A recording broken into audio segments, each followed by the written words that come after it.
mér hefur lengi þótt þessi sæstrengsumræða vera ansi fljótandi og svona slagorðakennd og menn séu með dollara glampa í augum þegar sæstreng ber á góma. En svo ég fór að skoða hagkvæmnina og reiknaði út frá kostnaðaráætlun Hagfræðistofnunar Háskóla Íslands á 700 megavatta streng sem var upphaflega í áætlunum, sko, að hvað myndi kosta rafmagnsflutningurinn hann. Og ég fékk með núvirðisreikningum og áætlaðri orkuflutningsgetu strenginn 140 bandaríkjadala á megavattstund og bara í flutningskostnað. Og það á grundvelli bestu kostnaðaráætlunar sem voru þá fáanlegar, sem voru frá Hagfræðistofnun Háskóla Íslands.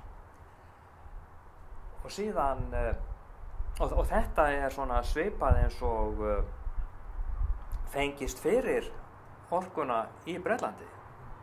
Þannig að það fengist ekkert fyrir orkuna sem send inn á strenginn. Þrátt fyrir það að við séum að tala stórfelldar niðurgreiðslur. Eins og ég sagði áðan að þá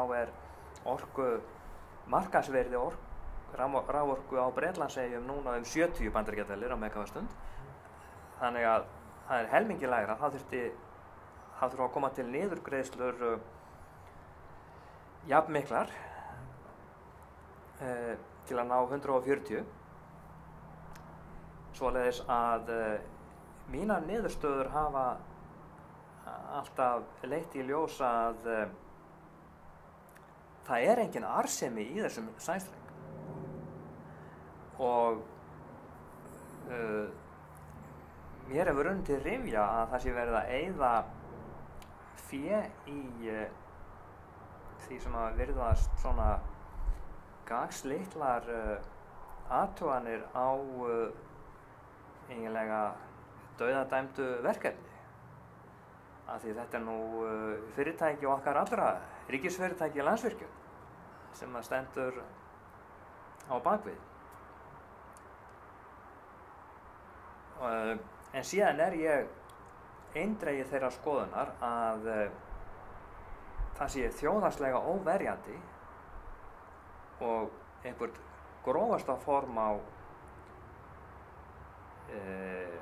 hrávöru útflutningi að flytja rafmagnið sæstreng til útlanda í stað þess að vinna úr því vöru á Íslandi og fá allan virðisaukann hér og skapa vinnu.